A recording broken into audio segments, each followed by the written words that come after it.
네, 안녕하세요. 김지선입니다. 제가 지금 너무 떨려서 그 어린이 부서를 담당하고 있는 전도사 잡게 교구들도 조금 준비를 네, 해봤습니다. 정말로 지금 사실 그렇게 안 보시는 분들이 너무나 많은데 제가 진짜 많이 떨리거든요. 왜냐면 이따가도 나오겠지만 저는 이렇게 많이 덜 자란 부분들이 많이 있어가지고 지금도 손이 다 막 땀이 막 다 네 하고 이미 차가워졌어요. 제가 다시 수족냉증이 없어졌었는데 이 순간에 또 다시 차가워지고 오늘 아침에 몸무게가 1kg가 빠졌습니다. 할렐루야. 네. 네, 오늘 읽은 말씀은 제 결혼식 청첩장에 적혀 있는 말씀입니다. 저희는 하나님의 영광을 위하여서 결혼하는 가정입니다. 그 부흥 강사님으로 오신 분들 중에 청년들한테 막 이렇게 강의하실 때도 설교하실 때 청년들 중에 하나님의 영광을 위해서 결혼하는 사람 있어? 있으면 손 들어 막 이렇게 하실 때 저는 자신 있게 당당하게 손을 드는 정말로 이 가정이 하나님의 영광을 위하여서 쓰임 받았으면 좋겠다라는 생각으로 부모님의 8년의 반대와 그 교회의 모든 사람들이 아는 상황 속에서 그 시간들을 다 버티고 견디고 기도하면서 이렇게 결혼하게 되었어요. 그래서 저희 이제 결혼식을 할 때 저희의 결혼을 3년 동안 기다린 아이들이 있었습니다. 저희가 중고등부 선생님이었는데요. 중등부 선생님을 3년 하고 이제 고등부 선생님을 3년, 총 6년을 하면서 아이들을 키웠는데 그 아이들이 저희의 결혼을 너무나 바랬고 그렇게 해서 저희에게 이렇게 결혼식 때 결혼 축가부터 시작해서 결혼의 모든 부분들을 자기들 이름까지 넣어가지고 저기들 뭐 사진이나 이런 걸 넣어가지고 편지 한 장 한 장을 이렇게 해서 우리의 결혼을 얼마나 기다렸는지에 대해서 이렇게 아이들이 만들어줬어요. 그래서 저도 이제 보답을 해야 되잖아요. 그래가지고 청첩장을 10페이지로 만들었습니다. 화보집을 찍었고 당연히 이제 디자인을 조금 하는 남편에게 제가 3번의 거절과 함께 얼마나 감수를 많이 했겠어요. 그래서 그렇게 해서 탄생한 청첩장 안에 이 아이들과 함께 하면서 하나님께서 주신 마음이 너희들이 하나님의 별이야. 빛나는 꿈이야. 너희가 그렇게 자랐으면 좋겠다. 아빠가 알코올 중독자여도 네가 지금도 깡소주를 먹어도 또 어디에서 백인 여성에게 성폭행을 당했어도 그래도 너네는 꿈이야. 빛나는 꿈이야. 라는 것들을 이야기하면서 살았어요. 그렇게 살았던 것들이 있었기 때문에 청첩장 안에 이 말씀을 적었습니다. 벌써 흥미진진하시죠? 네. 1981년 봄에 태어나서 2022년 1월을 살아가고 있는 만 나이로 41살 된 김지선 전도사입니다. 저는 김해 김씨, 사면공파 김수로왕의 73대 손, 시조 김관의 24세 손입니다. 제가 정말로 이 짧은 인생을 살았는데 하나님께서는 저를 동시다발성인 인간으로 만들어주셔서 이 짧은 인생 안에 그런 것까지 네가 경험할 수 있었어? 라는 것을 다 존재하도록 하셨습니다. 저보다 저를 너무 잘 아는 저희 남편이 너는 이미 많은 스토리가 있으니까 제발 하나님이 하신 것만 말하고 와 라고 모든 것을 다 커팅해 주었습니다. 그래서 사실 목사님께서 말씀해 주셨는데 선교지에서의 있었던 일들 정말 파란만장한 일들 많거든요. 갔더니 집이 사라지고 공안이 오고 막 별의별 일들이 다 있었는데 그 일들 말고 또 다른 제 삶의 일들을 나누도록 하겠습니다. 도목사님께서 교육자들이 간증 설교를 했으면 좋겠다라고 말씀하셨을 때 그날이 12월 3일입니다. 그날부터 저는 지금까지 거짓말 하나 안 보태고 매일매일 긴장 속에서 살았습니다. 도대체 나는 무슨 말을 해야 되나. 하나님, 저는요 10년 전에, 20년 전에, 30년 전에 만난 그 하나님 말하고 싶지 않아요. 하나님, 저는 매일이 하나님 앞에 산 증인이고 싶고 그래서 40일 기도회 동안에 그리고 이 수요 예배를 준비하는 동안 동안에 하나님 일하심을 저에게 보여주세요. 그렇게 해서 제가 말할 수 있는 것들을 주세요라고 했는데 그 일이 정말로 일어났어요. 그래서 그거는 설교 끝날 때쯤에 얘기를 드릴게요. 네. 네, 세 분의 설교를 저는 다 보았습니다. 앞선 세 분의 설교를 다 보았고, 특별히 서영준 선생님은 뭐 파란만장 안 한 것 같았는데 본인은 노멀했다 막 이렇게 얘기를 하시는데, 저는 그냥 지금도 파란만장한 삶이 진행 중인 사람입니다. 네, 부모님 소개만으로도 저는 6페이지가 나오고요. 부모님이 20년을 저를 키워주셨고, 남편을 만난 게 남자친구 때부터 20년을 같이 지금까지 있었으니까 제 40인생에 20년이 부모님이고 20년이 남편입니다.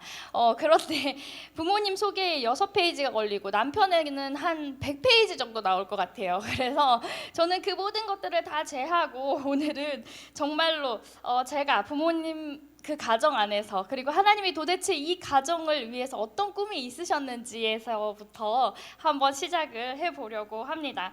하나님에게는 꿈이 있습니다. 그 꿈은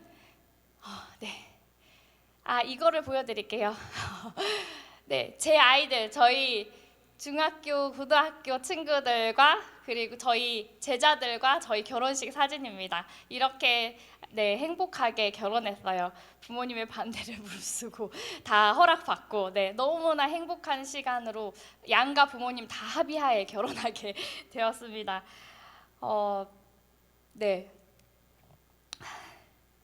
하나님에게는 꿈이 있습니다. 그 꿈은 믿지 않은 가정, 그리고 섬에 살면서 온갖 우상에 기댈 수밖에 없었던 두 가정을 향한 꿈입니다. 전라남도 목포에서 배를 타고 신안 증도에 가면 문중경 전도사님의 순교지가 있습니다. 주민의 90%를 예수님을 믿게 한 섬이지요. 요한복음 12장 24절, 밀알 하나가 땅에 떨어져 죽지 아니하면 한 알 그대로 있고 죽으면 많은 열매를 맺느니라. 아멘. 저는 이 말씀을 그분을 통해서도 경험하고 동시에 우리가 매주 예배하는 김사무엘 홀을 보면서도 경험합니다. 제가 여호수아 청년부에 있을 때 김사무엘 선교사님의 순교 소식이 있었어요. 그리고 나서 그 해에 청년부에 새 친구 초청잔치가 있었는데 그때 1,500명의 놀라운 사람이 오는 것을 눈으로 목격하면서 이 말씀을 정말 현장에서 그리고 살아있는 말씀이라는 것들을 다시 한번 알게 되었습니다. 신안에 가면은요, 문중경 전도사님의 영향을 받은 김중곤 목사님의 생가가 있습니다. 그리고 그분이 태어나신 방에서 동일하게 제 아버지가 태어납니다. 아버지는 김중곤 목사님의 조카입니다. 제 할아버지가 아니에요.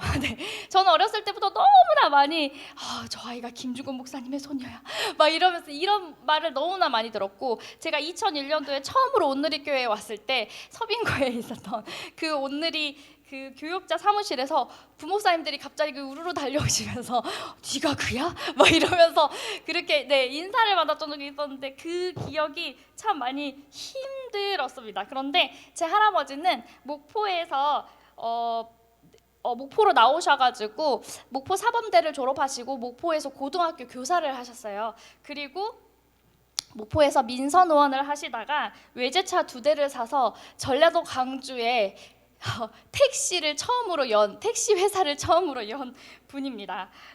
그렇게 국민학교 동창이셨던 또 할머니와 정략 결혼을 하셨는데 우리 할아버지는 위가 벗겨지는 병을 얻으셔가지고 제가 5살 때 돌아가시게 됩니다. 할머니는 불교의 이단이라고 하는 남묘효륜교계를 정말 절실하게 믿으시는 분이셨어요. 그런데 너무나 다행하게도 아버지는 김중곤 목사님의 영향을 굉장히 많이 받아서 김중곤 목사님의 동생들과 함께 이렇게 일도 같이 하고 또 배우고 수학하고 하는 일들을 좀 했습니다. 그래서 신앙을 아버지가 처음 가지게 됐어요. 그렇고 어려운 시간들도 있었지만 이제 할아버지가 택시를 하시다가 또 망하기도 하고 이런 시간들이 있어서 아버지는 고등학교 때까지 수석과 차석을 하시면서 모든 학비를 충당하면서 학교를 다니셨습니다. 그는 5남매 장남이셨고 또 할아버지의 동생들은 그때 당시에 미국 나사에서 막 일을 하시는 분들도 계시고 이미 김중곤 목사님은 그때 일본에서 유학을 하시고 또 이런 유학파들이 많은 사실 학구열이 너무나도 뛰어난 그런 가문의 장손으로 제가 태어나게 됩니다. 지금 보시면 김중곤 목사님하고 저희 아빠, 엄마인데요. 아빠가 진짜 많이 닮았죠. 네, 그래서 되게 많이 이쁨을 또 받으셨어요. 그래서 저희 엄마, 아빠입니다. 네, 여수에는요 돌산이라는 섬이 있습니다. 거기서 태어난 제 어머니는 7남매의 장녀입니다. 외할아버지는 여수에서 일본과 수산업을 하셨고 산이 있었고 배가 있었습니다. 독실한 불교 신자였고 증조 할머니 할아버지를 모셨습니다. 한 방에는 금으로 된 불상 2개가 있었습니다. 저는 그 방에 들어갔던 기억을 아직도 잊을 수가 없습니다. 외가에 가면 정원에 미니 골프장이 있었고 또 전남 대표들이 와서 연습하는 탁구장이 있었습니다. 지금 보시면은 이게 미니 골프장이거든요. 이게 9번이라고 써 있죠. 저기에 9번 홀이에요. 네, 저기 85년입니다. 제가 5살 때 저렇게 대리석으로 되어 있는 저 홀들이 미니 골프장이 정원 안에 있어요. 그러니까 집이 얼마나 클까요? 그렇죠? 그래서 저게 1번 홀부터 몇 번 홀까지 다 있는데 거기를 돌아다니면서 외갓집에 가면 너무 신이 났어요. 탁구장도 있지 저것도 있지 해서 놀 데가 너무나 많았습니다. 그런 곳에서 어머니는 사셨어요. 엄마는 54년생이신데요. 저보다 더 화려한 어린 시절을 보내십니다. 6살부터 바이올린을 시작하셨고 여수 MBC 라디오가 창립되던 그 해부터 MBC 라디오에서 계속 독창자로 동요를 부르시는 분으로 사십니다. 그리고 고등학교 때는 여수 시립 오케스트라단의 그 창단 멤버로 활동을 하십니다. 엄마는 배를 타고 학교를 다녔어요. 중2 때 파도가 너무나 일고 폭풍이 오는 그 바다 위에서 친구가 이야기합니다. 교회에서 있잖아. 예수님이 풍랑아 잠잠하라 하니까 잠잠해졌어. 그래서 그 친구가 기도를 하기 시작합니다. 그런데 예수님께 기도하고 정말로 폭풍이 잠잠해집니다. 그날 이후 엄마는 교회를 다니기 시작합니다. 사실 너무나 독실한 불교 집안이었기 때문에 그 집안을 위한 주지스님이 따로 있었어요. 그래서 그 주지스님이 외할머니께 오셔서 사실 당신의 장녀는 교회를 다녀서 하나님을 믿어야 저 아이가 살 수 있어라고 얘기를 하셨다고 합니다. 그래서 그 얘기 때문에 중학교 2학년 때 허락을 받고 교회를 가시게 됩니다. 엄마와 아빠의 만남은 그 탁구장에서 이루어집니다. 한국전력 직원들이 여수지점 직원들이 그 탁구장에서 회식을 하는데 탁구장에 있던 김중곤 목사님의 술론 노트를 보고 아빠는 엄마에게 말을 겁니다. 이분이 저희 큰아버지이십니다 라고요. 그래서 그날로 또 엄마와 아빠는 연애를 하기 시작하는데 그때부터 아빠의 거짓말은 시작됩니다. 네, 나는 차남이다. 우리 집에 재산은 없다. 네, 하지만 그리고 나도 김중곤 목사님처럼 예수님을 잘 믿는다. 하지만 이 모든 것은 결혼식 때 거짓말이라는 걸 들통이 납니다. 네, 장남과 장녀의 결혼이었고요. 5남매의 장남과 7남매의 장녀의 결혼식이었습니다. 그리고 무지막지한 제사들이 많은 곳이었습니다. 그 결혼은 행복하지는 않았어요. 첫 아이를 임신했습니다. 그렇지만 교회를 다닌다는 이유로 구박이 시작되었고 제사를 지내야 했고 결국 묘를 이장하는 그 자리에서 어머니는 5개월 된 아이를 유산하게 됩니다. 그 아이는 아들이었습니다. 그리고 나서 3, 4개월 후에 뱃속에 또 다른 아이가 생깁니다. 그것이 바로 접니다. 네, 제가 엄마 뱃속에서 6개월이 될 때 엄마 뱃속에 그 이전에 유산되면서 아직 배출되지 못했던 자네들이 있었는데 그 자네를 제가 발로 건드리게 됩니다. 그래서 엄마는 전신 마취를 하고 긴급 수술을 하게 됩니다. 그리고 그것을 잘 빼내고 3일 동안 저도 같이 전신 마취가 돼서 움직이지 않았습니다. 사실 엄마는 제가 죽었다고 생각을 했고 열심히 기도했습니다. 그런데 3일이 지나서 움직이기 시작했습니다. 그래서 저는 아직도 모세혈관이 좀 약해요.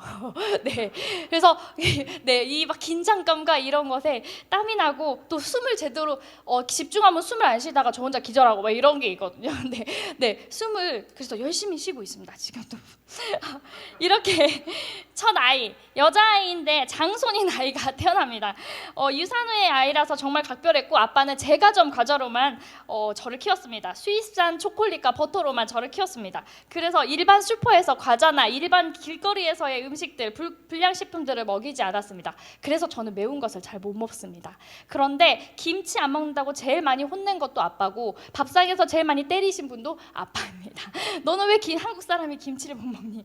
네, 저에게 할머니 집은 너무 가기 싫은 곳이었습니다. 명절에 언제나 제사를 지내고 엄마는 저를 피신시키기 위해서 절하지 않게 하기 위해서 저를 업고 항상 밖으로 나오셔야 했습니다. 광주에 그때 할머니 집은 광주였는데요. 광주에 눈이 무릎까지 쌓이고 막 허벅지까지 쌓이고 그럴 때였거든요. 그럴 때 항상 그 눈밭에 엄마는 저를 업고 서 계셨어요. 그리고 그 절하는 시간이 다 끝날 때까지 항상 기다렸다가 네, 들어갔습니다. 할머니는 아들도 못 낳은 엄마, 아들도 아닌 장손이라는 것으로 저와 엄마를 구박하기 시작했습니다. 지 엄마 닮아서 비싼 초콜릿만 먹는다. 이런 말을 저는 되게 어렸을 때부터 많이 들었어요. 그래서 아빠가 사준 건데, 그렇죠? 그런데 저는 그런 말들을 많이 들었고 또 할아버지의 병이 깊어지면서 모든 병원비와 또 그 아빠의 동생들의 결혼식들에 대한 비용을 사실 엄마가 다 그때 당시에 감당하셨습니다. 어쩌면 그것조차도 할머니에게는 이 첫 며느리에 대한 굉장한 열등감으로 작용하였던 것 같습니다. 저는 이런 시간들을 지나면서 5살 때 예수님을 만납니다.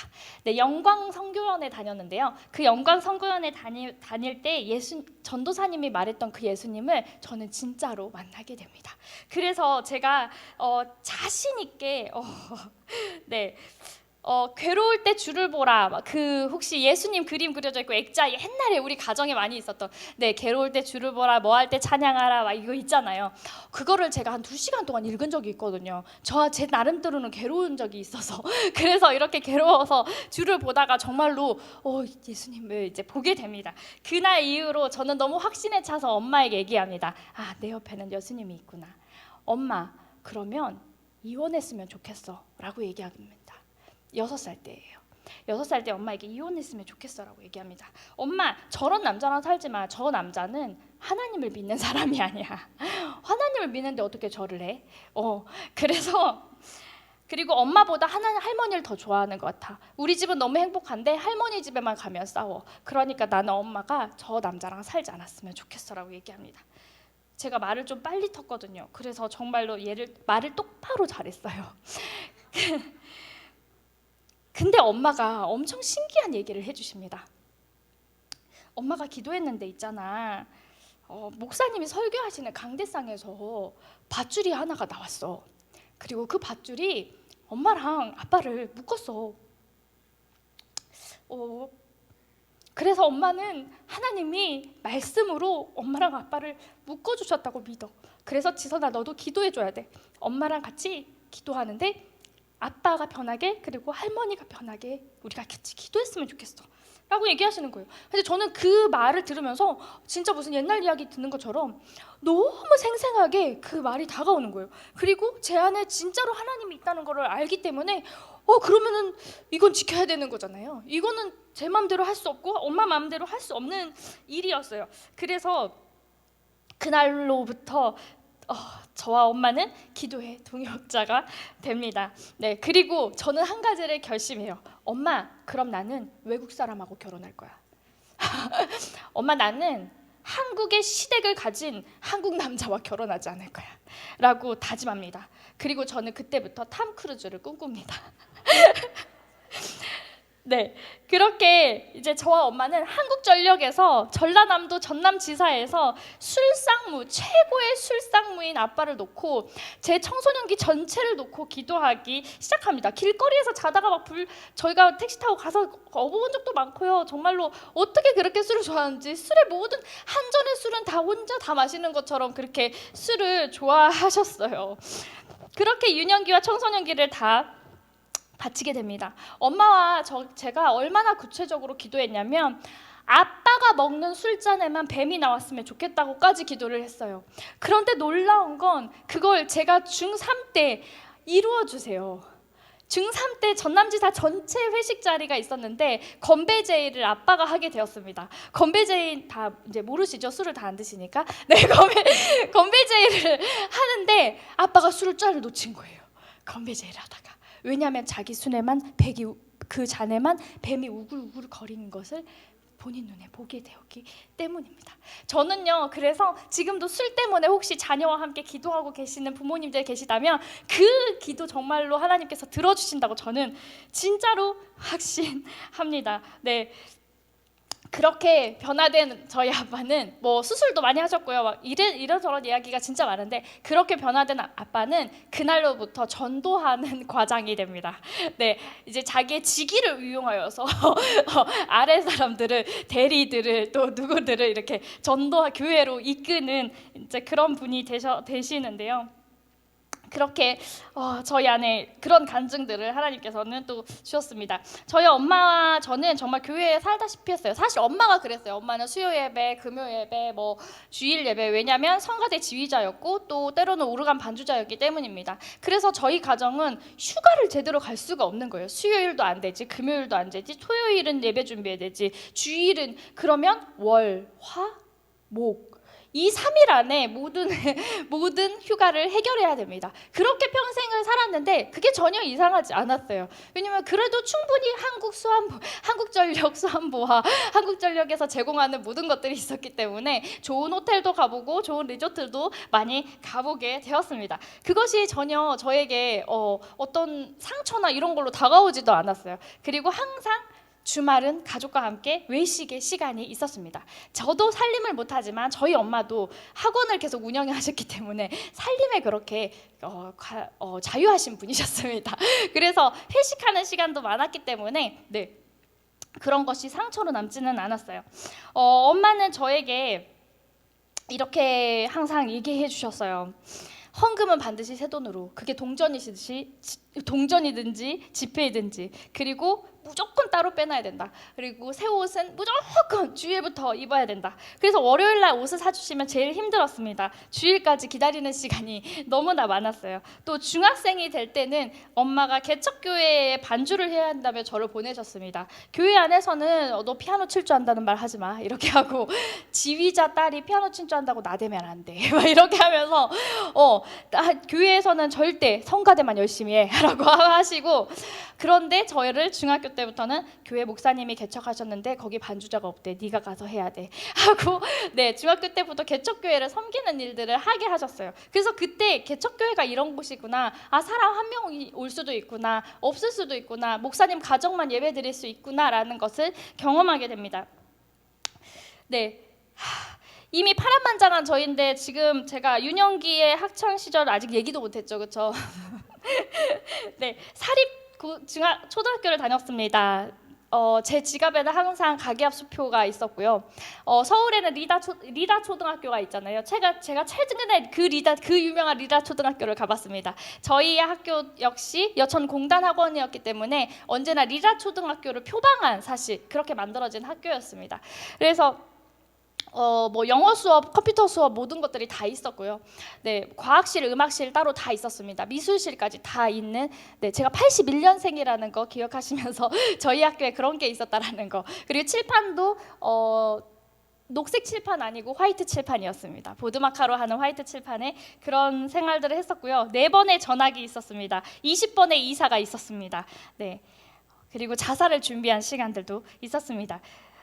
이 많은 것들이 있지만 다 생략하고 그 중에 제가 교회 생활을 통해서 얻었던 것들, 또 엄마와의 관계에서 얻었던 것들을 또 말씀드리도록 하겠습니다. 엄마는 매년 저에게 말씀을 적어주셨어요. 그 중에 제일 많이 적어주신 것이 바로 이 말씀입니다. 다니엘 1장 17절 말씀입니다. 하나님이 이 네 소년에게 학문을 주시고 모든 서적을 깨닫게 하시고 지혜를 주셨으니 다니엘은 또 모든 환상과 꿈을 깨달아 알더라.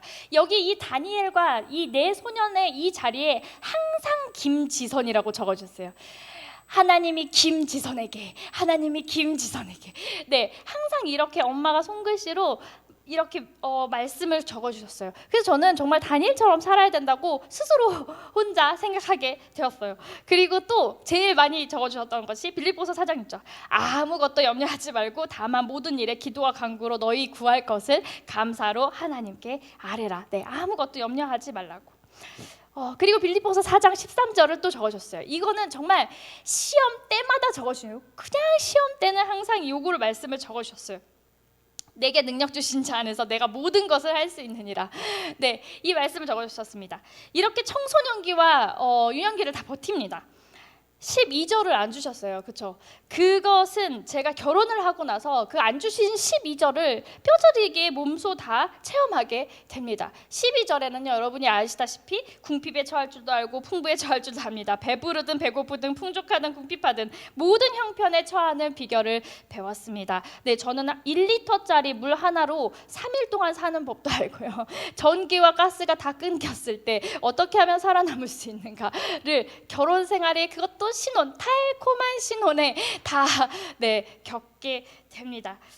저에게요, 여동생은 지금은 굉장히 든든한 후원자이고 동역자인데 어릴 때만큼은 저에게 굉장한 경쟁자였습니다. 역시 그녀도 아빠의 머리를 닮아서 수석과 차석으로 졸업과 입학을 반복하고 모든 시험에서 올백을 받거나 전교 1, 2등을 고3까지 하게 됩니다. 사실 대학에 가서도 교육부 장관상을 학업 우수상으로 받아요. 그리고 올해 드디어 카이스트 대학원에도 합격을 했습니다. 대단하죠. 네, 직장인인데도 공부를 계속 하고 있습니다. 비평준화 고등학교를 준비하면서 저에게 큰 시험이 닥칩니다. 여기를 떨어지면, 그러니까 중학교 때 얼마나 엄청난 이제 그 압박감이죠. 여기를 떨어지면 나는 살아야 되나 죽어야 되나. 네, 동생과 항상 비교하면서 자살을 처음으로 생각합니다. 저는 목동에 있는 청소년들하고도 조금 생활을 했었는데요. 목동의 아이들, 청소년부 아이들이 스카이를 못 간다는 것 때문에 자살하는 친구들이 굉장히 많습니다. 그 한가람 고등학교랑 그쪽에 다 있잖아요. 저는 그 아이들의 마음을 정말 10분 이해합니다. 5살에 예수님을 만났고요. 저는 어린이 제자반 출신입니다. 저는 초등학교 2학년 때 어린이 제자반도 수료했습니다. 12살에는 제가 죄인인 것을 하나님 앞에 전심으로 고백했습니다. 그런데 그랬던 아이가 입시 압박에서는 자살을 처음으로 생각합니다. 나 때문에 이 학교 보내려고 집도 순천으로 이사했는데 뭐 어디 서울 좋은 데도 아니에요. 우리 아빠는 꼭 전라도 안에만 있어가지고 그래서 순천으로 이사를 했는데 중학교 내내 야간 자율학습을 자정까지 했습니다. 그리고 고등학교 시험 보기 100일 전에 새벽 기도를 시작합니다. 그 전에는 생일 때 꼭 생일 헌금하기 전에 일주일씩 새벽 기도하게 엄마가 시키셨어요. 너가 태어나게 된 거 하나님의 은혜라. 그래서 새벽 기도를 꼭 해라. 그리고 생일 헌금을 꼭 해라. 그래서 새벽 기도를 딱 그때 하거든요. 생일 때, 그리고 송기영신 때, 새해에, 그리고 특세 때, 엄마 아빠에게 일이 있을 때 네, 이렇게 중요한 날에 새벽 기도를 했었는데 저에게 고등학교 입학 시험은 정말로 중요했어요.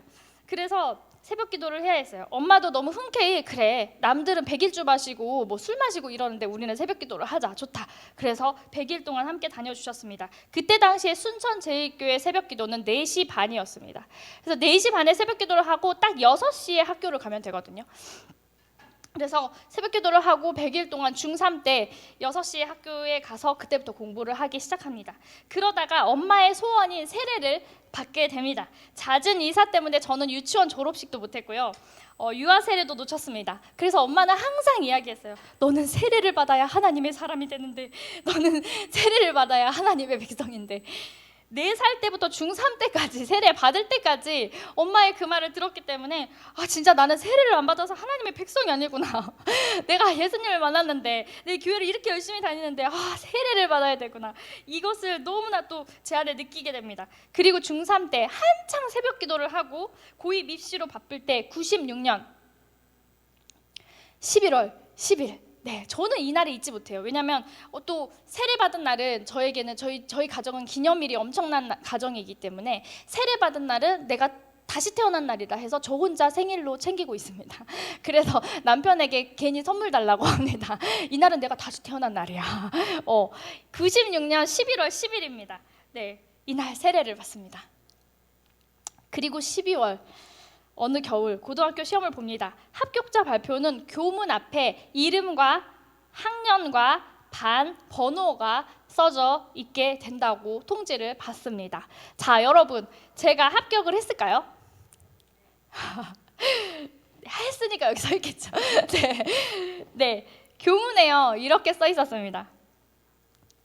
1110 김지선. 네, 잠깐 자랑이지만 420명 중에 그때 1학년 420명이었거든요. 420명 중에 64등으로 합격하고 1학년 1반 10번 김지선이었습니다. 제가 이날 그 교문 앞에서 펑펑 울었어요. 이날 저는 무엇을 몸으로 체득하는가 하면 누가복음의 말씀을 체득하게 됩니다. 보시면 11월 12일 날 저는 세례를 받았잖아요. 그리고 제가 정말 그렇게 긴장했고 그렇게 바랬던 그 학교는 1학년 1반 10번이었어요. 누가복음 12장 25절에 너희 중 누가 걱정한다고 해서 자기 목숨을 조금이라도 더 연장할 수 있겠느냐.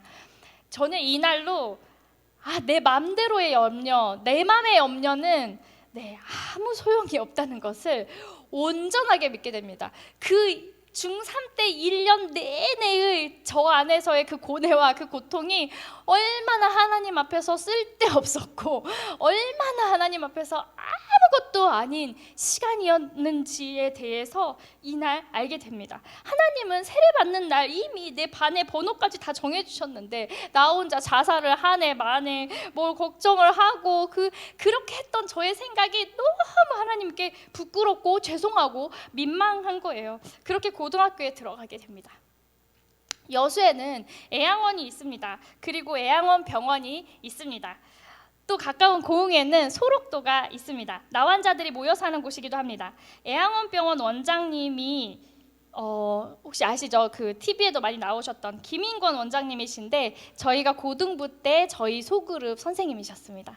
김인권 원장님께 성경을 배우고 매주 그의 삶에 대한 것들을 배우고 말씀대로 사는 것들을 또 가르쳐 주셨습니다. 그리고 그분을 따라서 수련회를 애양원으로 갑니다. 그리고 수련회를 소록도로 갑니다.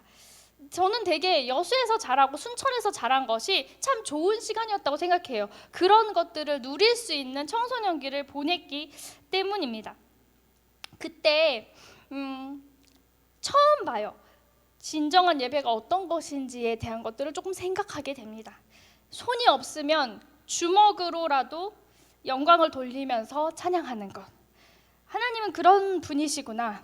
우리의 전 존재를 들여서 찬양받기에 합당한 분이시구나. 너무 박수치고 싶은데 손가락이 없어서 손이 없어서 자기의 주먹을 뺨을 치면서 하나님을 찬양하고 예배하는 그 할머니 할아버지들을 보게 됩니다. 그리고 말씀을 마태복음부터 계시록까지 암송을 하셔서 보이지 않고 그러셔서 암송으로 그냥 하셔가지고 그 말씀을 가지고 계시는 분들을 보게 됩니다.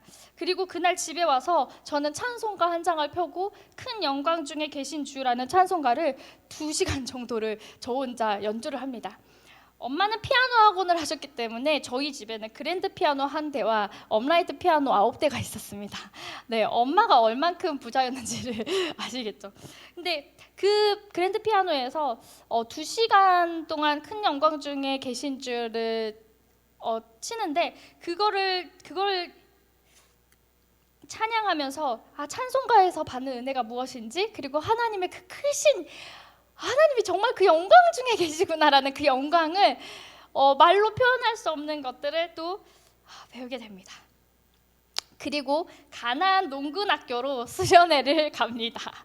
네, 거기서는 또 다른 세상이 기다리고 있습니다. 김치를 사실 제가 대학교 때부터 먹기 시작했거든요. 김치를 잘 먹지 못해가지고 편식을 하고 하는 저인데 거기에는 이런 글들이 써있죠. 일하기 싫으면 먹지도 말라. 그리고 늙지도 않았으면서 늙은 채 하지 말라. 개척정신. 네. 쌀 한 톨, 만약에 밥그릇에 쌀 한 톨이 남아있으면 앉았다 일어났다 하면서 개척 정신 이거 벌을 받는 거예요. 저는 또 벌 받는 거 되게 무서워하고 싫어하거든요. 그래서 다 삼켰어요. 꿀떡꿀떡. 제가 못 먹는 마늘도 삼키고 양파도 삼키고 대파도 삼키고 다 한 톨도 남기면 혼나니까 그거를 다 삼켰습니다. 그리고 거기에 있던 그 말, 늙지도 않았으면서 늙은 채 하지 말라. 이게 그 중고등학생이었던 저한테 되게 신선한 충격이었어요. 이 말은 결국에는 제가 오지에 선교사로 갔을 때, 그리고 오지에서 살 때도, 그리고 청년 시절을 보낼 때도 항상 그 말을 품고 살게 됩니다. 그래, 내가 지금 이게 뭐가 힘들어? 이 정도가 뭐가 힘들어? 하면서 그래, 아직 늙은 채 하면 안 돼. 그래 하면서 저를 다듬어 줬던 그런 한 문장이 됩니다. 그렇게 청소년기를 마치고 저는 그래서 중2병이나 사춘기 반항할 시간이 사실 없었습니다. 개척정신으로 살아야 했고, 네, 다니엘처럼 살아야 했기 때문입니다. 그런데 원치 않는 대학에 들어갑니다. 이것도 너무나 많은 간증이 있지만 그렇게 힘써 고등학교를 다녔는데도 정말 쳐다도 보지 않았던 군, 그때는 가군, 다군, 라군 이런 게 있었는데 정말 저는 펴보지도 않았던 그쪽의 대학교를 가야 했습니다. 그런데 거기에서 CCC를 만나게 되고 CCC는 김중곤 목사님 때문에 억지로 들어갔죠. 사실 너는 거기를 꼭 들어가야 된다라고 했기 때문에 들어갔는데 거기에서 사형리를 외우면서 그날부터 저는 평생 빼먹지 않고 하는 기도가 있습니다. 사형리에 보면 영접기도문에 이 부분이 나오거든요. 나를 다스려 주시고 나를 주님이 원하시는 사람으로 만들어 주옵소서. 네. 이 기도를 평생을 빼먹지 않고 합니다. 그리고 저에게 저의 주제곡이 있는데 그게 바로 주님 내가 여기 있사오니 하는 그 주제곡입니다. 이거는 이사야 6장 8절에서 내가 또 주의 목소리를 들으니 우리를 위하여 누가 갈고 하니 그때 내가 이르되 내가 여기 있나이다 나를 보내소서. 그 말씀 하나 붙잡고 또 청년 시기를 보냅니다. CCC 첫 여름 수련회 때에 김중곤 목사님의 설교를 통역하는 박성민 총무님을 보게 되면서 나도 하나님의 말씀의 통역기, 전달기가 되고 싶다고 기도합니다. 사실 저는 어렸을 때부터 국제회의 통역사를 꿈꾸고 준비하면서 살았습니다. 그래서 영어를 시작했고 불어를 시작했습니다. 여러 가지를 준비했습니다. 또 슈바이처를 담고 싶다는 마음에 9살에 바이올린도 시작하게 됩니다. 하지만 모든 것은 대학에서 좌절됩니다. 생각지도 않았던 중국어를 공부해야 했습니다. 그런데 하나님은 그 대학에 굳이 저를 보내신 이유가 있었습니다. 그 대학에서 중어 중문학과를 90% 복음화하고 교수님들과 학생들이 공강 시간에 빈 강의실을 빌려서 예배할 수 있는 시간들을 만들어 놓고 졸업하게 됩니다. 1학년 첫 OT 때 저에게 술을 따르라던 선배에게 우리 교회 청년부 회장 오빠가 거기에 있었어요. 청년부 회장이던 선배가 자기가 다시 대신 따르면서 야, 지선이는 건들지 마. 얘는 기독교의 양심이야. 라고 이야기하면서 저를 방어해 주셨는데 제가 그날 그 말을 정말 잊을 수가 없어요. 기독교의 양심? 내가 그럼 그렇게 살아야 되나? 기독교의 양심으로? 네, 그래서 저는 학부 내내 토요일 주일에 있었던 중국어 시험 자격 시험을 한 번도 보지 않았고 북경에 유학을 가게 됩니다. 돌아오자마자 시청회 대외 협력부에서 자격증도 없는 학부생이 통역을 하기 시작합니다. 대학교 1학년 때 들었던 그 기독교의 양심이라는 말 때문에 저는 그 이후에 만나게 되는 외교관 앞에서도 중국의 정치협상 의원들 앞에서도 순천 시청의 시장님 앞에서도 술을 먹지 않는 학부 3학년으로 살게 됩니다. 그러면서 제가 하나 알게 된 건 저의 생명줄은 그분들이 아니라 하나님이 쥐고 계시다는 것이었습니다. 이것이 직장에서도 이어져서 그 어떤 상무님이 부사장님이 주셔도 저는 술을 하지 않습니다 라고 정중하게 얘기하고 대신 잔은 받겠습니다. 그리고 술 먹은 애처럼 잘 놀겠습니다 라고 하면서 그렇게 버텼습니다. 저에게는 꿈이 있었습니다. 2008년 베이징 올림픽 통역사였습니다. 그리고 국제회의 통역사가 되고 싶었습니다. 그런데 하나님께서는 정확히 2008년에 중국어 설교 통역을 하도록 해주셨습니다. 그 해에 지금도 하고 있는 PSP 훈련을 처음으로 받게 되고, 그 해에 저는 처음으로 제 나이 28에 처음으로 단기 선교라는 것을 떠납니다. 왜냐하면 남들이 다 CCC에서 선교를 떠날 때 저 혼자 유학을 가고 중국어 공부를 하고 했기 때문입니다. 그 해에 저는 200명 중에서 한 명도 못 받던 방언을 받게 됩니다. 사실 사연이 정말 긴데 서영철 전도사님처럼 저도 기도했습니다. 제가 20살 때 어느 기도회에서 반주를 하고 있었는데 그 기도회가 200명이 모여있던 곳이었어요. 근데 그때 그 부흥 강사님이 지금 저기 반주하는 저 자매만 지금 방언을 못 받았어요. 지금 199명이 다 받았는데 저 자매만. 근데 제 안에 이미 하나님을 만났고 하나님의 그 일들을 알고 제가 하나님이 얼마나 저를 보고 계시는지를 이미 알고 있기 때문에 제 안에 하나님을 향한 자존감이 엄청났거든요. 그래서 그렇게 억지로 방언하고 싶지 않았어요. 내 기도를 지금 듣고 계시는데 저분이 왜 저러시나. 그래서 그때 저 혼자만 못 받았거든요. 그런데 28살이 돼가지고 간절하게 기도합니다. 1년 내내 하나님 방언 받고 싶어요. 제가 기도했던 이유는 뭐였냐면 단 한 가지였습니다. 저와 함께 예배하는 아이들이 있었는데 제가 그 아이들의 예배를 반주를 하면서 그 아이들 한 사람 한 사람도 놓고 기도를 해야 하는데 반주하면서 박자가 안 맞는 거예요. 하나님 우리 희영이가요. 하나님 우리 희영이가 부모님을 위해서 기도하는데 이게 안 되는 거예요. 주여 방언을 주시옵소서. 하나님 제가 방언이 너무 필요해요. 저 아이를 위해서 내가 예배하면서 기도해야 되는데 방언이 필요합니다라고 1년 내내 기도하고, 그런데 또 막 방언도 이상하게 받으면 안 된다고 막 그런 얘기들이 너무나 많잖아요. 그래서 정말 기도했어요. 하나님 제가 오늘 성령 집회 갑니다. 금요 저녁 예배 갑니다. 저는 3층에 있습니다. 하나님 오늘 저에게 방언 주실 거면 담임 목사님 3층까지 올라오셔가지고 제 맨 끝에 앉아 있을 건데 저한테 안수 기도할 수 있게 해주세요. 근데 진짜 한 번을 안 올라오시는 분이셨거든요. 3층까지 올라오셔서 정말 특별하게, 정말 말도 해. 저 오늘은 특별하게 3층까지 올라가서 안수하겠습니다 하면서 맨 처음에 저한테 안수하시는데, 사실 그때 제가 막 미운 사람, 싫은 사람에 대한 기도를 완전 크게 솔직하게 하고 있어. 하나님 누가 미워요 하면서 막 솔직하게 기도하고 있었는데 머리에 뭐가 그냥 위에서부터 쭉 오면서 안수기도 하필이면 너무 부끄러운 거예요. 하필이면 누구 밉다고 얘기하고 있는데 근데 그렇게 방언을 주셨어요. 그래서 그날 이후로 정말 아이들 위해서 예배할 때 기도를 열심히, 그렇게 주신 그 하나님께 기도를 열심히 합니다. 그렇게 받고 간 게 이 말레이시아예요. 저에게 첫 단기 선교. 저 아이들 진짜 이쁘죠. 8시간 동안 산을 타고 올라갔고요. 6시간 동안 카누를 타고 올라갔습니다. 그래서 만난 저 아이들, 저기에는 전기도 없고 수도도 없고 그냥 냇가에서 샤워를 하고 하는 친구들이에요. 중간에 저희가 가기로 했던 다리가 끊어져가지고 저 물길에 사람들이 사람 줄을 만들어서 저렇게 가게 됩니다. 그때 사실 제가 카누를 타고 가는 것에 너무나 두려움들이 사실 있었어요. 왜냐하면 급류가 너무 세니까 카누에 어떻게 해야 되나, 나는 죽을 것 같다라는 생각을 했거든요. 그런데 그때 하나님께서 어떤 체험을 하게 해주시냐면, 그 카누가 이렇게 생겼잖아요. 삼각형으로 이렇게 생겼거든요. 카누에 이렇게 제가 올라가 있는데 하나님 손바닥에 제가 딱 올라가 있는 것 같은, 하나님 이거네요. 내가 너무 무서운데 진짜 이거 놓치면 죽을 것 같은데, 저 물에 빠져 죽을 것 같은데, 하나님 이게 하나님의 손바닥이라면 어떤 급물살이 와도 저는 그 안에서 살 수 있습니다. 그날 이후로 저는 제 인생의 모든 부분을 하나님의 손바닥 위에 올려놓게 됩니다. 그리고 8년을 기도한 남편과 결혼도 하게 됩니다. 결혼 전에는 또 저는 꿈이 있었어요. 탐 크루즈와 같은 사람하고 결혼하고 싶어가지고 진짜 이거를 제가 어떻게 찾게 됐냐면요, 96년도 뉴스메이커예요.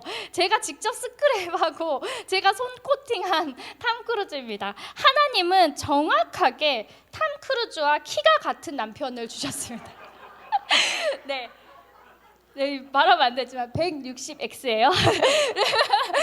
정확하게 탐 크루즈 포도주와 키가 같은 그런데 하나님을 찬양하는 남편을 주셨어요. 제 눈에는 탐 크루즈처럼 너무 잘생긴 남편이에요. 그 남편과 말씀으로 양육한 제자들의 축복송 안에서 결혼을 하여서 한 팀이 되어가지고 정말 신혼 초기에 정말 어렵게 살다가 필리핀과 중국과 태국으로 나가게 됩니다. 필리핀으로 나갈 때에는 탈북 청년들과 공동 생활을 하기 위해서 필리핀으로 나가게 된 거예요. 여기에 이제 앉아 있는 친구들이 탈북 청년들인데 이 친구들과 함께 공동 생활을 합니다. 공동체 생활을 시작합니다. 그래서 이 친구들이 또 저희를 파송해 줍니다. 너무 감사했어요. 그 땅에 가는 우리에게 그 땅의 사람들이 파송해 주는 되게 놀라운 시간이었어요. 그 파송식을 사랑의 교회 북한사랑 선교 예배실에서 하게 됩니다.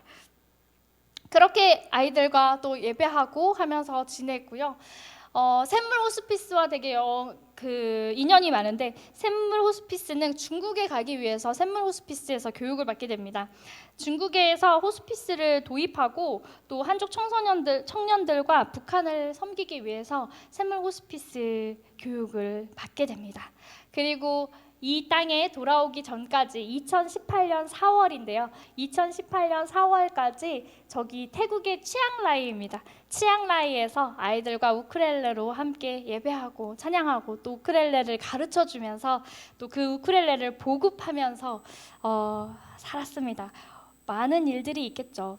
한국에 와서는 신대원 시험을 보고 19년도부터 이제 올해로 4년차 양지 온누리교회에서 사역을 하고 있습니다. 저에게는 2번의 부끄러움과 4번의 유언이 있습니다. 한 가지 부끄러움은 6학년 때 캠프 때입니다. 네, 저게 이제 제가 있었던 여도 초등학교의 관현악단, 어린이들로 구성된 오케스트라와 관현악단 합창단입니다. 그리고 그 밑에는 교회에서 성가의 밤, 어린이 성가의 밤이죠. 그리고 저렇게 한복 입는 거를 그때 당시엔 되게 좋아했던 것 같아요. 그래서 저도 지금 한복 입는 걸 좋아합니다. 어린이 수련회였어요. 6학년 때 수련회였습니다. 아니다, 2학년 때 수련회였습니다. 교회 앞에서 사고가 납니다. 교회 앞에서 사고가 나는데 제 친구가 죽게 됩니다. 그런데 제 친한 친구랑 둘이 사고가 나는데 제 친한 친구는 살고 제가 미워한 친구는 죽게 됩니다. 사실 그날 이후로 저는 죽어버리면 기회가 없다. 내가 용서를 빌 기회도 없고 용서를 받을 기회도 없고 화해를 할 기회가 없다라는 것을 9살 때 경험하게 됩니다. 6학년 캠프 때의 저의 부끄러움은 이것이었습니다. 운동장 한가운데에 선거관리단이 들어가서 선거를 할 때 도장을 찍고 나오는 것 같은 한 부스를 차려놓고 한 명 한 명 들어가게 했습니다. 한 60-70명이 됐으니까 60-70명이 줄을 서서 기다렸는데요. 그 기다리는 동안 저 안에 예수님을 죽인 사람을 잡아놨어 라고 선생님이 얘기하십니다. 그래서 그 기다리는 시간 동안에 정말 별의별 생각을 다 합니다.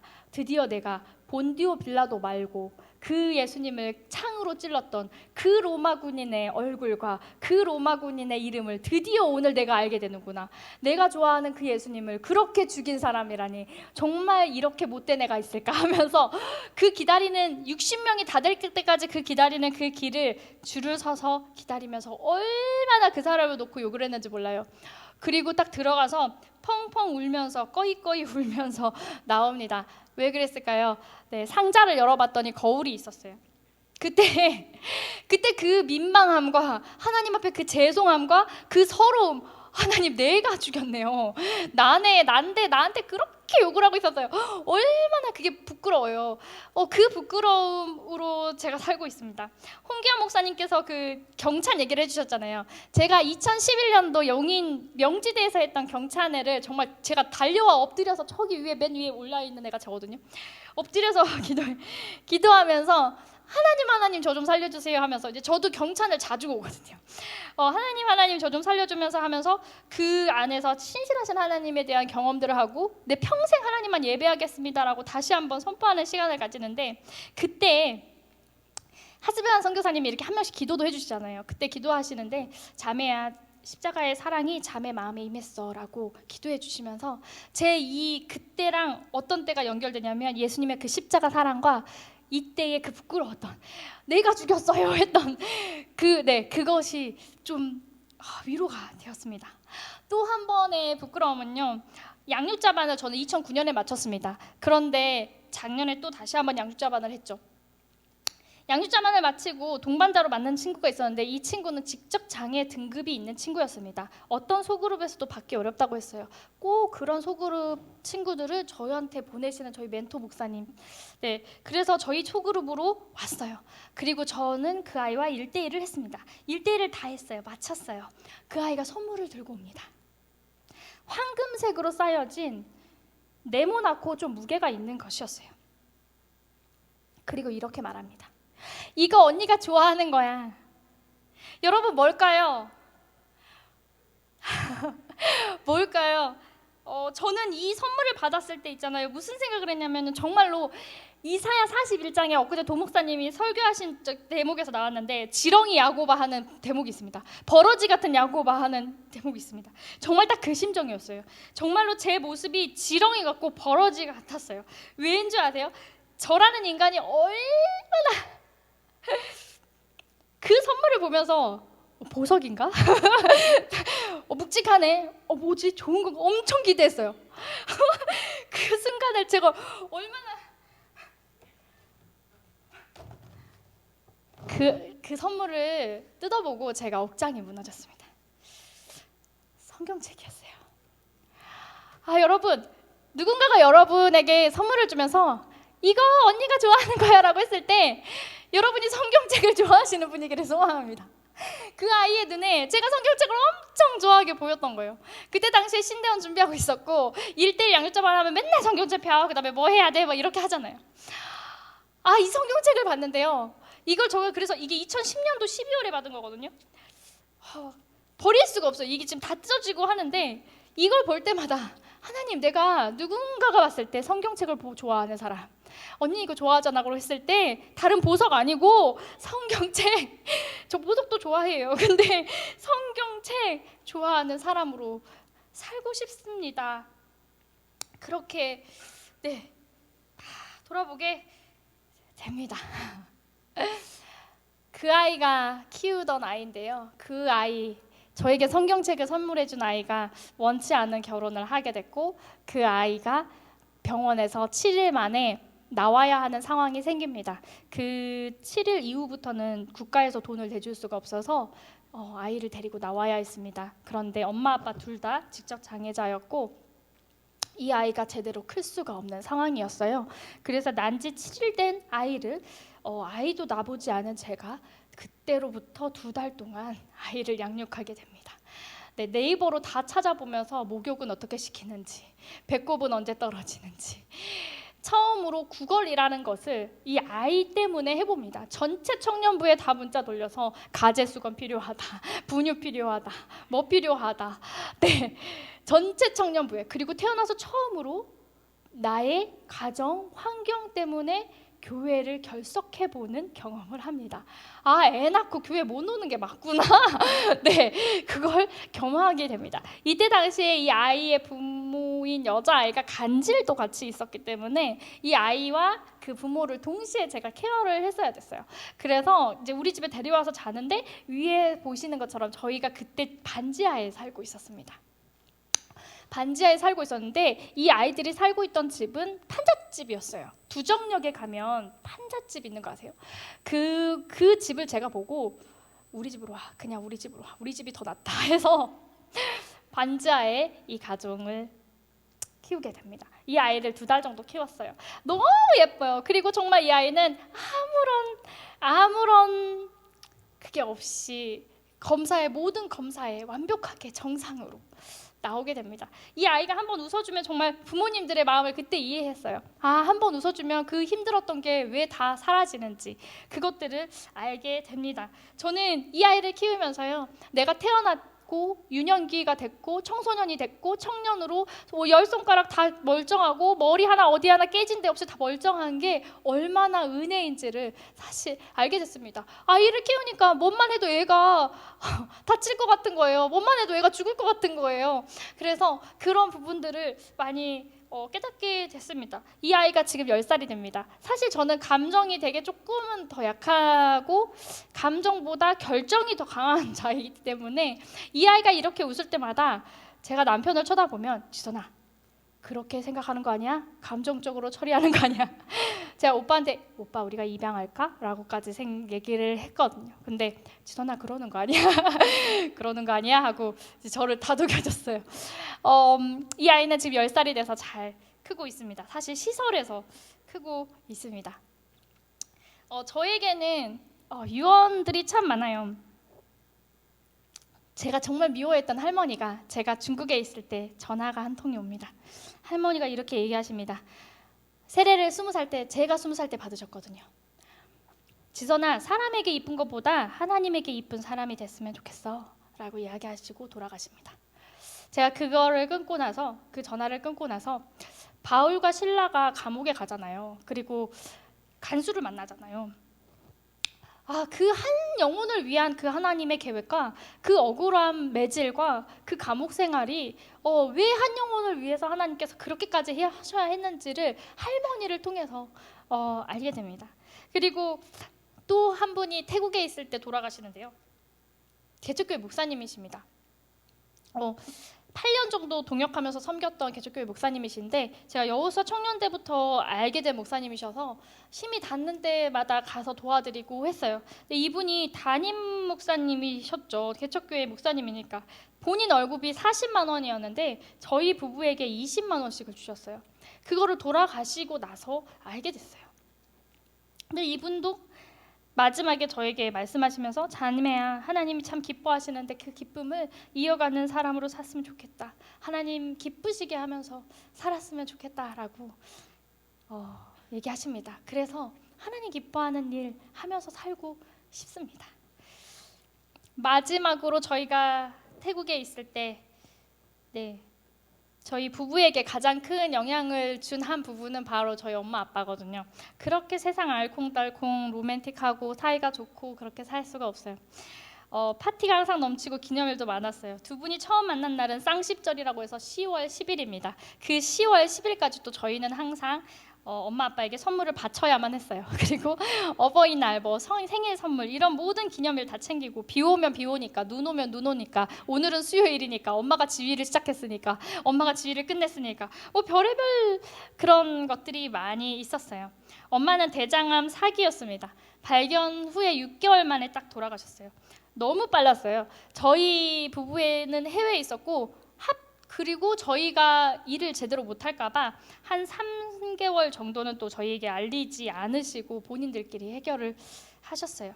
엄마와 다행히 한 달 정도 병수발하면서 함께 지내는 시간도 가지게 되었습니다. 그때 너무 감사한 건 남편도 같이 그 시간을 함께 보내줬어요. 그래서 엄마랑 오빠가 정말 사이가 좋거든요. 그래서 둘이 너무 좋은 시간들을 보냈어요.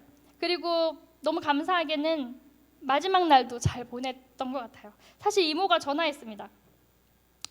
전화 받자마자 욕이 막 오고 난리가 나는 거예요. 야, 이 XX야 막 이러면서 너 네 엄마도 축구 들어올 거니? 병원에서 일주일밖에 안 남았다고 하는데 빨리 안 들어오냐? 그래가지고 그날 저녁 비행기로 들어오게 됩니다. 그날 저녁 비행기로 들어와서 상태를 보는데 좋지 않은 거예요. 그래서 병원에 있을 필요 없겠다. 샘물 호스피스로 바로 가자. 원주의 목사님께 전화해서 목사님 전데요. 엄마 거기서 가셨으면 좋겠습니다. 엄마랑 저희가 샘물 호스피스 찬양 봉사도 많이 했거든요. 그랬으면 좋겠습니다라고 원주의 목사님께 얘기 드리고 병원에서 빼겠다라고 했는데 병원에서 오늘이 마지막 날일 것 같다고 준비를 하시라고. 아니 일주일 남았다고 해서 내가 들어왔는데 오늘이 마지막 날일 것 같다는 거예요. 내일 아침에 임종을 준비를 하셔야 될 것 같다고. 그래서 그날 밤새도록 저희 가족은 아빠랑 저랑 엄마랑 제 동생이랑 넷이서 새벽 내내 부여앉고 천국에 가면 뭐 할 거야? 오늘은 뭐 했지? 우리는 뭐가 좋았지? 하나님 뭐가 예뻤지? 이 모든 하늘 소망에 대한 것들을 같이 나눴어요. 그렇게 새벽을 보내고 아침 6시가 됐습니다. 아침 6시부터 임종 예배만 한 4번 드렸는데 엄마가 아직 진짜 이런 걸 웃으면서 얘기해야 되나? 임종 예배만 4번을 드렸어요. 근데 올 사람 다 올 때까지 기다리시는 거예요. 근데 멘토 목사님 오셔서 예배해 주실 때까지. 아침에는 너무 경황이 없는데 목사님 언제까지 오실 수 있어요? 지선아 2시간 남았다. 지선아 네가 먼저 성경 펴고 시작해. 목사님 내가 뭣도 아닌데 어떻게 시작해요? 2017년 신대원생도 아닌 제가, 목사님 제가 아무것도 아닌데 뭘 어떻게 시작해요? 지선아 할 수 있어. 너 해봤잖아. 할 수 있어. 찬송가 펴고 빨리 성경책 펴. 그래서 제가 맨 먼저 임종 예배를 시작하고, 그리고 나서 찬양, 엄마가 좋아했던 찬양들 다 불러드리고, 그리고 목사님이 오셔서 해주셨어요. 엄마가 이렇게 얘기하셨거든요.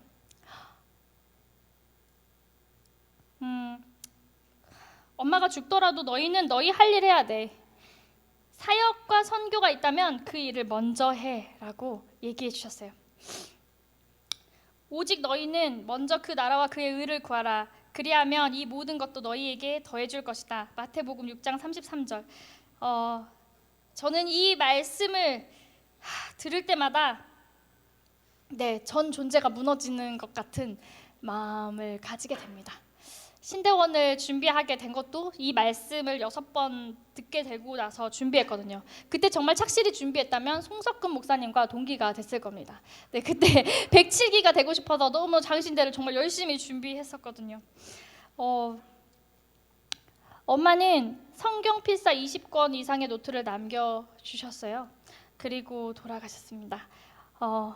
어제가 엄마가 5년 전에 돌아가신 날입니다. 그리고 오늘은 입관이 있었던 날입니다. 제가 설교하는 것을 단 한 번도 보지 못했지만 가장 좋은 곳에서 나중에 만날 것을 알기 때문에, 예수님 품에서 만날 것을 알기 때문에 그 날을 소망해 봅니다. 말씀 카드가 부적은 아니잖아요. 그 말씀이 말씀으로 사라져야지 그 해의 말씀이 되는 거잖아요. 저에게 역대상 17장 8절 말씀을 주신 2013년이 있어요. 네가 어디로 가든지 내가 너와 함께 있어서 내 모든 대적을 내 앞에서 멸하였은즉 세상에서 존귀한 자들의 이름 같은 이름을 내게 만들어 주리라.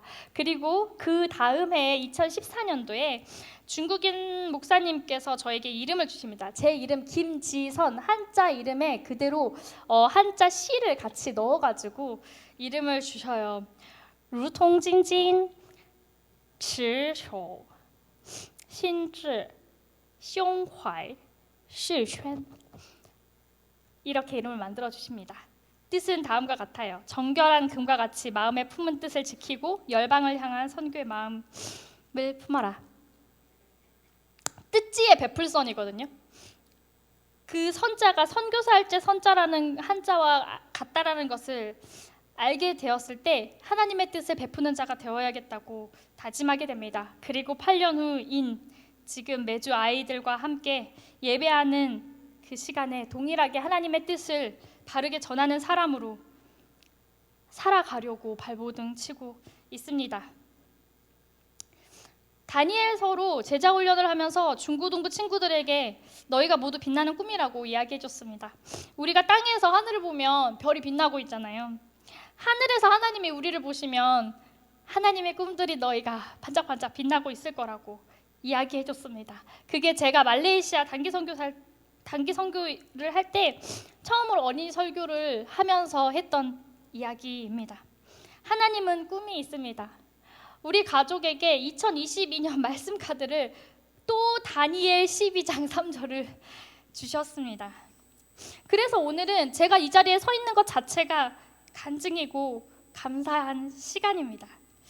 우리 하나님은요, 우리를 지독하게 사랑하십니다. 이렇게 배신해도, 이렇게 무너지고, 이렇게 똑같은 잘못을 하고, 이렇게 지렁이 같고 버러지 같아도 지독하게 사랑하시고 인도해 가십니다. 그 하나님 손에 혹시라도 피가 철철 흘리더라도 내 몽둥이를 얹어 놓기만 하면, 내 인생을 얹어 놓기만 하면 그분이 쓰시는 빛나는 별과 같은 인생이 되리라 믿습니다. 우리 모두 그렇게 하나님의 빛나는 꿈으로 살아가는 인생이길 소망합니다.